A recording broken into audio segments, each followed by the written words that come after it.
하나님 말씀은 사도행전 28장 14절부터 22절까지 제가 짝수절 여러분들 홀수절 마지막 두 절은 여러분들 함께 다 읽으시기 바랍니다. 같이 하나님 말씀 공독하시겠습니다. 우리는 거기서 신도들을 만나서 그들의 초청을 받고 이랫동안 함께 지냈다. 그런 다음에 드디어 우리는 로마에 갔다.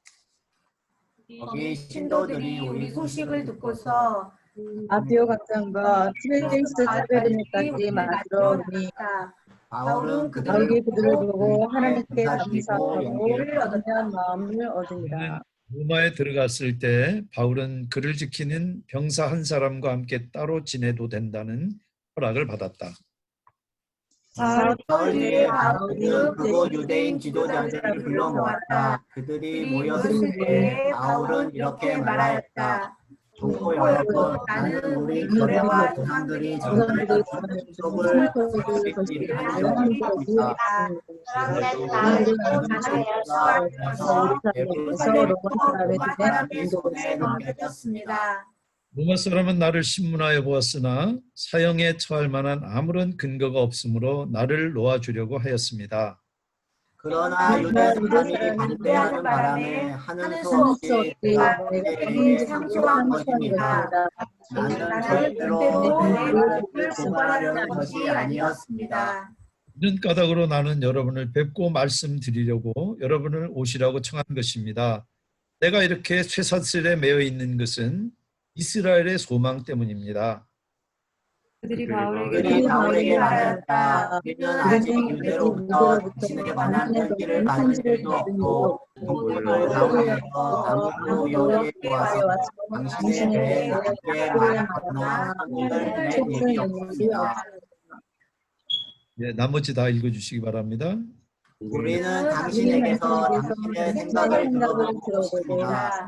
이 종파에 우리가 아는 것은 어디서나 이 종파를 반대하는 소리가 높다는 것입니다. 아멘. 기도하시겠습니다. 성령 하나님, 이 시간 주님의 음성을 듣기를 원합니다. 주님께서 친히 사랑하는 주의 백성들의 마음을 기경하시어서 참으로 그들 심령 가운데 하나님의 말씀이 떨어져서 100배, 60배, 30배의 큰 결실들을 맺는, 그래서 참으로 살아있는 믿음의 능력들이 그들 삶 가운데 구체적으로 드러나는 그런 역사 일어나도록 주님 주장해 주시옵소서. 예수님의 이름으로 기도합니다. 아멘. 파워포인트 보여주시기 바랍니다. 몰타 섬에서 석 달을 지내고 난 다음에 이듬해 드디어 바울이 이제 로마로 갑니다. 이 바닥에 있는 이 작은 섬 몰타에서부터 수라구사로 돼 있는데 이게 시라큐스입니다. 시실리 섬에 있는 아주 가장 큰 항구입니다. 거기서 다시 여러분들 로마가 있는 이탈리아 반도가 꼭 장화같이 생겼습니다. 그 장화 구두 꼭대기 코에 있는 그 도시 해협 맞은편에 이탈리아 그 반도에 있는 도시가 레기온입니다. 거기서부터 또 바람이 잘 이 남풍이 불어서 부두올까지 갑니다. 부두올까지가 사실은 해상으로 가는 그런 이 해로고, 부두올부터 로마까지는 육상 육로를 이용해서 그렇게 갑니다. 거기 이 아피온 광장의 아피온이라는 이름이 그 부두올에서부터 로마까지 가는 그 하이웨이의 이름입니다. 그렇게 해서 이 대개는 지중해 무역항 이 무역항이 이 부두올인데 북아프리카에 있는 이 곡창지대에서 밀들을 싣고 대부분 와서 부두올에다가 이렇게 하역을 합니다. 그 배를 다른 알렉산드리아 그 상선을 갈아타고 바울 일행이 지금 부두올에 도착을 한 것입니다. 이 부두올은 로마로부터 한 200마일 정도 떨어져 있는 그런 항구입니다. 당시 로마에는 아주 그 주요 항구마다 유대인들이 살았습니다. 그런데 부두올에는 오늘 보니까 여기 지금 신도들이라고 14절에 나오는데 사실은 헬라어로 이 단어는 형제들입니다. 그런데 사도행전에서 누가가 형제들이라고 하는 말을 쓸 때는 바울이 이 유대인들을 믿게 하려고 할 때는 형제들이라는 표현을 쓰지만 객관적으로 형제들 이렇게 쓸 때는 대부분 신도들을 형제들이라고 불렀지 다른 유대인들을 형제들이라고 부르지 않습니다. 그러니까 여기 신도라고 번역한 것이 맞습니다. 그래서 신도들이 바울 일행을 초대해서 일주일 동안 머무는 사이에 그때 로마에 있는 성도들에게 바울이 드디어 우리 이탈리아 반도에 왔다 하는 소식이 로마에 아마 전달이 됐을 것입니다. 그래서 바울이 도착한 소식을 들은 이 로마 성도들이 아피온 광장까지 부두려서 아피온 광장까지 올라가니까 거기까지 마중을 나오고 또 다른 팀은 지금 트레스 마을까지 지금 마중을 나온 것입니다. 트레스 마을이라는 이 마을은 그렇게 번역했지만 어떤 이 성경 번역에는 삼관이라는 이름으로도 번역을 했는데 거기에 새 호텔이라는 뜻입니다. 그러니까 로마로 가는 어떤 그 교통 요충지라서 그런 이름, 아피온 광장도 그렇고 트레스 마을도 그렇고 그런 이름이 붙었는데 아피온 광장은 로마로부터 약 43마일, 그리고 트레스 마일은 로마로부터 33마일. 여러분들 하웨이에 차 타고 33마일 가면 별거 아니지만 그 당시 여러분들 걸어서 그 길 가까운 길 아닙니다. 여러분들 우리가 하루에 2마일 걷기도 쉽지 않습니다. 그 먼 길을 로마의 그 형제들이 바울을 마중을 나온 것입니다. 15절 보니까 바울은 그들을 보고 하나님께 감사를 드리고 용기를 얻었다. 정말 오래 기다리고 온갖 고생 끝에 지금 바울이 로마에 도착했는데 사실은 바울은 전혀 모르는 그런 환경 가운데 지금 처음 오는 거예요. 여기. 어떻게 살게 될지, 재판은 지금 어떤 판결이 날지, 그리고 재판까지는 지금 가택연금 상태로 집에 갇혀 지내야 되는데 바울도 사람인데 막막하고 답답하고 두렵지 않겠습니까? 여러분들, 새로운 출발점에 쓰면은 희망과 기대로 부풀기도 하지만은 다른 말로 그것은 불안과 염려와 두려움이라고 표현되기도 합니다. 그런데 바울은 지금 로마에서 새 출발을 하나님께 감사하면서 출발합니다. 감사한다는 얘기는 여러분들 감사할 것도 없는데 감사가 나옵니까? 하나님께 은혜 입었다는 것을 인정하는 행위예요. 그런데 무슨 은혜입니까? 다음 파워포인트 보여주시기 바랍니다. 고린도전서 15장 10절에 바울이 뭐라 그럽니까? 그러나 나는 하나님의 은혜로 오늘의 내가 되었습니다. 나에게 베풀어 주신 하나님의 은혜는 헛되지 않았습니다. 나는 사도들 가운데 어느 누구보다 더 열심히 일했습니다. 그러나 이렇게 한 것은 내가 아니라 나와 함께 하신 하나님 은혜입니다. 실제로 바울이 어느 사도보다 더 고생했어요. 더 열심히 복음 전했어요. 그러니까 하나님, 나 알아주셔야 돼요. 바울이 그렇게 자기 공을 내세웁니까? 내가 한 것은 주님 은혜에 비하면은 아무것도 아닙니다. 어느 사도보다 내가 열심히 일했지만 그것 또한 내가 한 게 아니라 나와 함께 해주신 주님의 은혜가 있었기 때문에 가능했습니다. 그렇게 공을 하나님의 은혜로 돌리는 것입니다.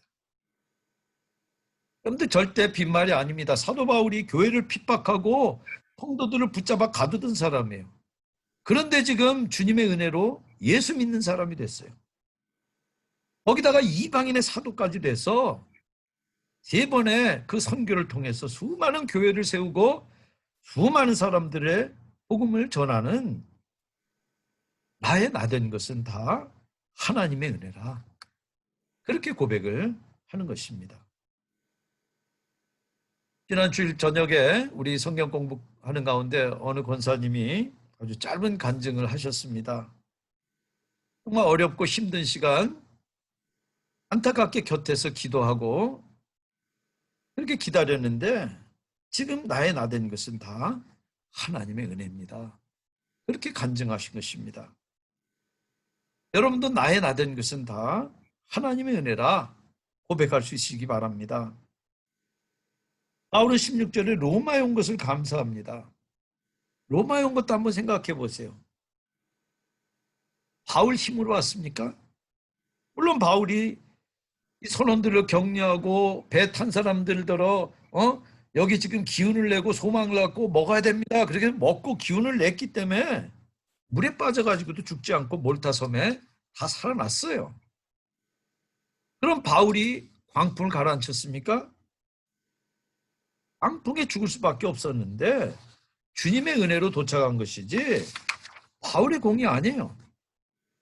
몰타에서도 독사에 물려 죽었을 텐데 누구 은혜로 삽니까? 바울의 힘이 아니에요. 생각해보면 모두 다 하나님의 은혜예요.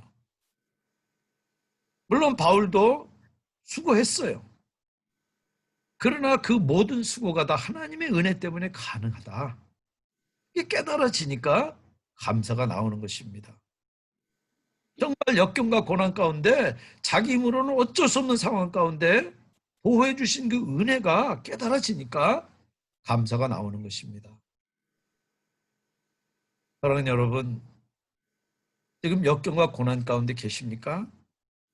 왜 나만 겪는 고난이고 왜 나만 불행한가? 그렇게 불평하십니까?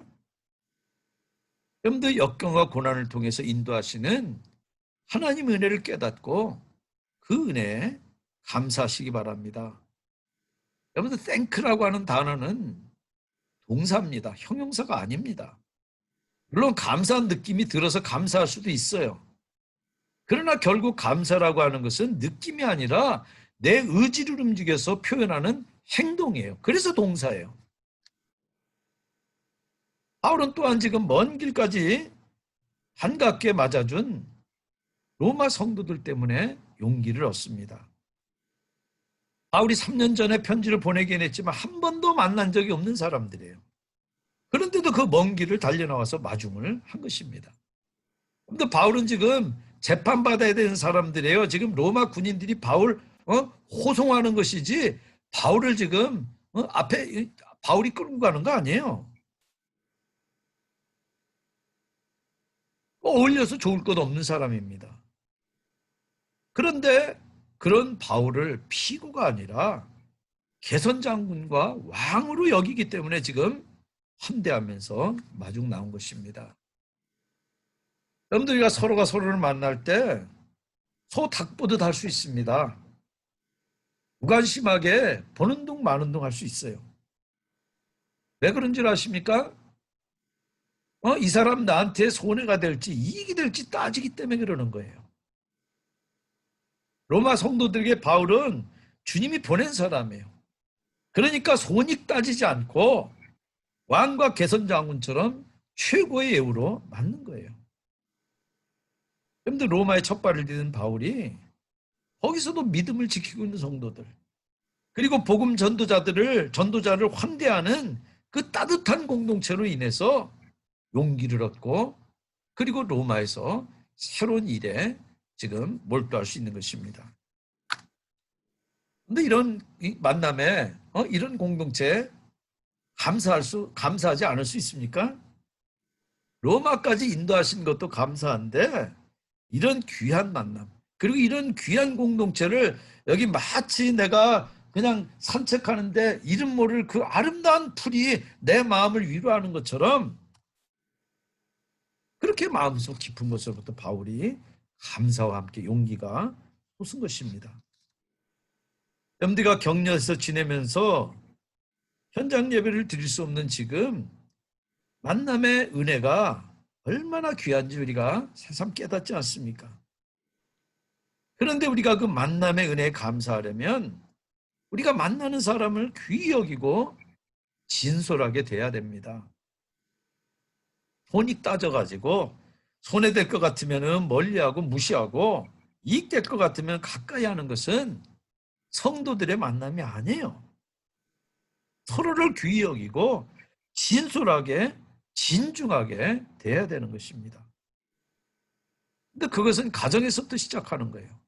남편이 아내를 대할 때 아이고 내가 어떻게 이런 사람 만나서 사는가가 아니라 참 나 같은 사람에게 하나님께서 이런 배우자를 허락하셨으니 그게 하나님의 은혜에 감사하는 거예요. 부모가 자녀에 대해서 자녀가 부모에 대해서 그리고 내가 지금 고용하고 있는 사람은 또 고용당한 사람에게 서로가 서로에게 대해서 그렇게 귀히 여기는 태도가 그것이 하나님의 은혜에 감사하는 태도입니다. 그럼 우리가 교우들끼리도 서로 귀하게 여기고 진솔하고 진중하게 우리가 서로 대해야 되는 것입니다. 그렇게 만난 사람을 귀히 여기고 대하는 것이 만남의 은혜를 허락하신 하나님의 은혜에 감사하는 것입니다.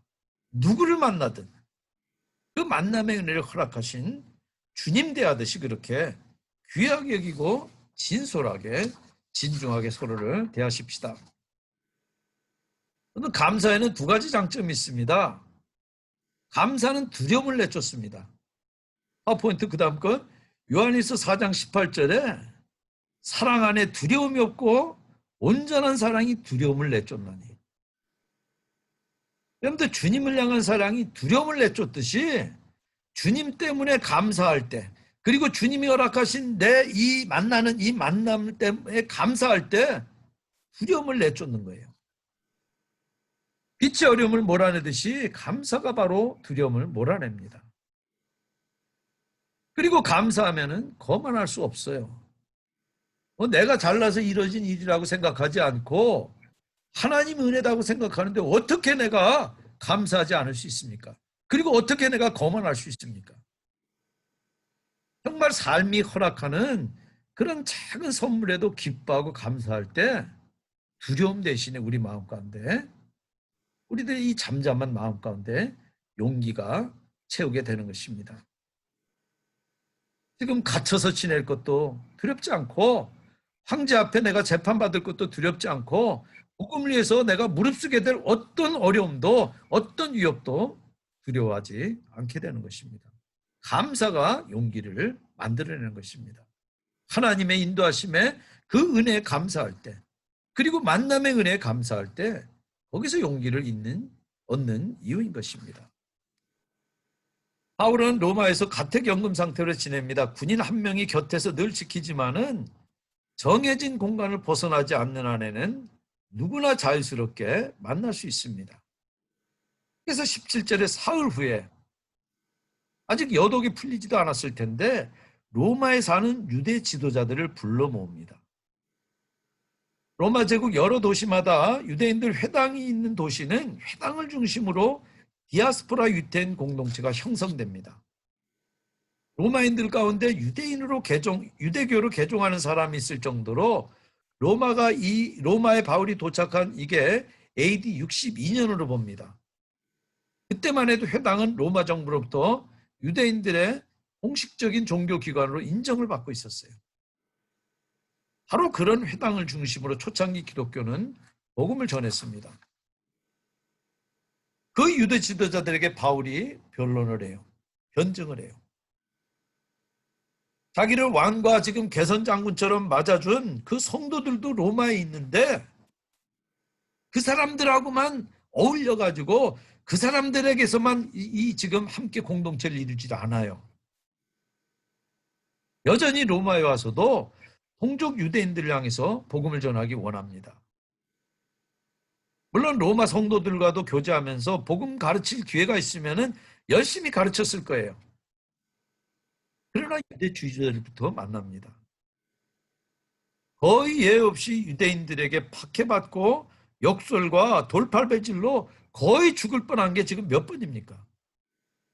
그런데도 지칠 줄 모르고 또 유대인들을 불러 모아요. 참 놀라운 일이에요. 더 놀라운 것은 그런 핍박자들을 향해서 어떻게 그런 진정성을 가지고 다가갈 수 있느냐는 거예요. 여러분 솔직히 저도 누가 저를 거부하면은 한 번, 두 번 거부하면은 상대하고 싶지 않아요. 그게 사람이에요. 순수한 열정으로 다가가도 거의 예외 없이 거부당하고 도리어 공격한 그런 유대인들이에요. 그런데도 변함없는 동포애로. 그리고 왜 그러겠습니까? 주님 사랑 때문에. 주님의 그 은혜 때문에. 언제 그랬냐 싶게 또다시 진정성을 가지고 자기 동포들에게 다가가는 것입니다. 복음을 가지고 다가가는 거예요. 여기까지만 내가 참는다. 그렇게 선을 그어놓고 다가가는 것은, 여러분들, 저는 저의 한계도 분명히 압니다. 내가 당하면은 갑절로 되돌려주고 싶고, 그리고 그렇게 못하겠다 싶으면은 무시하는 게 그게 사람이에요. 그래서 유대인 랍비들은 가르칠 때 3번까지라고 정확하게 선을 그어놓고 그 이상은 당한 사람 책임이라고 그렇게 가르쳤어요. 그런데 그런 선을 주님께서 뭐라고 이야기하십니까? 70번에 7번. 무한대로 참고 용서하라고 그 한계를 무너뜨리셨어요. 그 말은 주님이 그러신다는 거예요. 우리는 몇 번 해보고 안 되면 그냥 포기하잖아요. 그러나 주님은 우리를 향해서 절대 포기하지 않습니다. 우리는 설령 우리 자신에 대해서 포기하고 나는 소망이 없어 한다 할지라도 주님은 바로 그런 우리들에 대해서 소망을 갖는 분이에요. 그래서 또 품는 분이에요. 바로 그 주님의 가르침 때문에, 바로 그 주님 때문에 바울이 수도 없이 거부당하고 심지어 공격을 당해도 또다시 진정성을 가지고 정성을 다해서 다가가는 것입니다. 그런 사람을 히브리서 11장 38절에서 세상은 도무지 감당할 수 없다고 이야기합니다. 이 불러모은 유대 지도자들에게 바울이 자기가 영당한 3가지 이유를 설명하기 위해서 여태까지 로마까지 올 때 과정을 요약을 합니다. 첫 번째, 나는 유대인들과 유대 전통을 회방했다는 죄목으로 내가 기소됐지만은 나는 유대인들을 회방한 적도 유대 풍습을 훼손시킨 적도 없습니다. 두 번째, 기소된 내용은 로마법에 따라서 신문했지만 아무 혐의를 못 찾았습니다. 세 번째, 그런데도 유대인들이 승복하지 않아서 로마 황제에게 내가 상소할 수밖에 없었습니다. 그래서 내가 지금 여기 가택연금 상태로 있는 것이지 내 민족 내가 고소하겠다고 그래서 내가 그래서 지금 황제 재판을 기다리는 게 결코 아닙니다. 그렇게 유대 지도자들에게 자신을 변호합니다. 근데 여러분, 바울의 이 변론을 자세히 보세요. 자기를 변호하는 게 아닙니다. 20절에 이스라엘의 소망 때문에 내가 이렇게 쇠사슬에 매여 있다고 이야기하고 있어요. 바울은 지금 유대인들에게 사실이 아닌 거짓 선동 드로비모라고 하는 이방인 출신 크리스천을 데리고 바울이 성전에 있는 유대인의 뜰에 들어갔다는 거짓 선동으로 지금 기소됐어요. 사실이 아니에요. 그러나 지금 바울의 관심은 자기가 무죄라는 것을 입증해서 석방되는 게 아니에요. 그보다 더 근본적으로 유대인들이 바울을 기소한 그 근본적인 실제적인 이유를 지금 밝히고 있어요. 그렇게 자기를 변호한 대신에 예수를 변호해요. 그게 바로 이스라엘 소망이라는 표현을 쓰는 이유입니다. 지금 바울이 기소된 사실은 왜 바울을 그렇게 지금 이스라엘 사람들이 엉터리 같은 이유를 붙여가지고 기소하겠어요? 예수 그리스도를 복음을 전파하기 때문이에요. 그런데 바로 예수가 구약 성경이 그렇게 줄기차게 예언하고 기다렸던 메시아, 그리스도라는 말이, 메시아라는 말은 히브리어로 기름 부은 자라는 뜻이고 그것을 헬라어로 번역한 것이 그리스도입니다. 바로 예수님이 바로 이스라엘 소망 메시아이신 사실을 구체적으로 지금 밝히기 위해서 이 표현을 쓰고 있는 것입니다. 유대인들 당신들이 그렇게 목숨을 걸고 지키려고 하는 구약 성경의 말씀, 나도 목숨을 걸고 지키고 있고 그 구약의 말씀은 지금 내가 전하고 있는 그 복음, 내가 지금 선포하고 있는 그 예수 그리스도가 메시아이신 사실, 그것하고 일맥상통하고 있다. 그걸 강조하기 위해서 지금 일부러 이스라엘 소망이라고 하는 용어를 쓰고 있는 것입니다. 예수 그리스도가 오셔서 이루어진 당신들의 그 구약 성경을 나도 존중한다는 얘기예요. 바울의 그 진정성 있는 호소는 편견 없이 듣는 유대 지도자들과 접촉점을 만드는데 성공합니다. 그래서 그들도 뭐라고 이야기합니까? 편지나 소문으로나 바울 당신에 대해서 나쁜 말 못 들었다. 그렇게 일단 바울의 변론을 받아들입니다. 그러면서 지금 당신이 지금 전하고 있는 나사렛파가 소수종파인 그런 것은 사실이고, 그리고 반대하는 유대인들이 많다는 것은 알지만 일단 들어보겠습니다. 그렇게 접촉점을 만드는데 성공합니다. 어느 분이 제게 이렇게 말씀하셨습니다. 목사님, 나보다 더 가난하면 내가 도와줄 수도 있고 소신자라면 이해할 수도 있습니다. 그런데 그분은 나보다 더 잘 살고 교회도 더 오래 다녔습니다. 그런데 애기같이 굴어서 참 기운이 빠집니다. 제가 봐도 그 심정이 충분히 이해가 됩니다. 교회를 욕먹이는 쭉정이 같은 사람 이제 제쳐놓고 상대하지 않아야지 내가 더 이상 상처받지 않을 것 같습니다. 근데 속이 편치 않습니다. 성령 하나님께서 내 속에서 부대끼게 하시는 게 아닌가 여기 있는데 아내가 제게 그랬습니다. 그분도 외면당한다고 느끼면 얼마나 상처가 되겠어요. 물론 나도 상처받지만 주님은 어떤 다가섬을 원하실까?